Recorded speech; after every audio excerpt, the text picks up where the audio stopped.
আসসালামু আলাইকুম রহমতুল্লাহি ওবরাকাতু। প্রিয় দর্শক, কেমন আছেন? আশা করি আলহামদুলিল্লাহ আপনারা সবাই ভালো আছেন।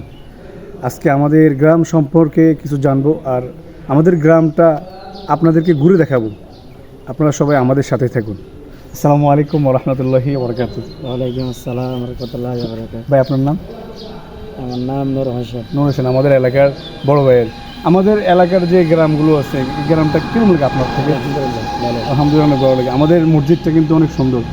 প্রিয় দর্শক, এ হলো আমাদের মসজিদ। এই মসজিদে এসে মানুষের 5 ওয়াক্ত নামাজ পড়ে। এ হলো আমাদের গ্রামের বাগান। আলহামদুলিল্লাহ, আল্লাহু আকবার। আল্লাহ তাআলা কত সুন্দর করে প্রত্যেকটা জিনিস সৃষ্টি করছেন। আল্লাহ তাআলা কোরআনে বলেন, ওমা খলাকতুল জিন্না ওয়াল ইনসা ইল্লা লিয়াবুদুন। জিন এবং ইনসান এই দুইটা জিনিসকে সৃষ্টি করছে আমার ইবাদত করার জন্য। আর পৃথিবীর সমস্ত কিছু সৃষ্টি করছে মানুষের জন্য। প্রিয় ভাই আমার, দেখেন কত সুন্দর করে আল্লাহ তাআলা গাছপালা, তরুলতা, নদী নালা, খালবিল সব কিছু সৃষ্টি করছেন মানুষের জন্য। কিন্তু মানুষকে সৃষ্টি করছে কার জন্য? আল্লাহর জন্য।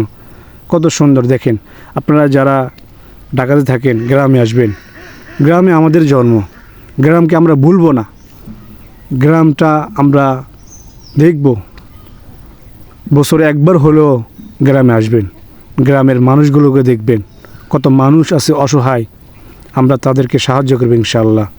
আপনারা দেখবেন, গ্রামটা দেখলেও আপনাদের থেকে অনেক ভালো লাগবে। গ্রামের মানুষরা সাধারণ। আমাদের গ্রামের পাশে আছে আরেকটা ইটের ভাটা। এই ইটের ভাটাতে মানুষ অনেক কষ্ট করে। এই জন্যই বলেছি যে গ্রামের মানুষগুলো সাধারণ মানুষ। তো চলে এলাম ইটের ভাটাতে। এই ইটের ভাটাতে মানুষরা কত কষ্ট করে, তাদের জীবিকা নির্বাহের জন্য অনেক কষ্ট করে। এই দুইবেলা ভাতের জন্য মানুষ জীবনের জীবনটা দিয়ে কাজ করে। দেখেন কত কষ্ট করে, এই সংসারের জন্য কত কষ্ট করে। আপনারা সবাই আমাদের এই ভাইদের জন্য দোয়া করবেন। আল্লাহ তাআলা আমাদের ভাইদেরকে যেন সুখে শান্তিতে রাখে। আর আমাদের বাইরা যেন 5 ওয়াক্ত নামাজ পড়তে পারে আর হালালভাবে উপার্জন করতে পারে। আপনারা সবাই আমাদের ভাইদের জন্য দোয়া করবেন। ঠিক আছে ভাই?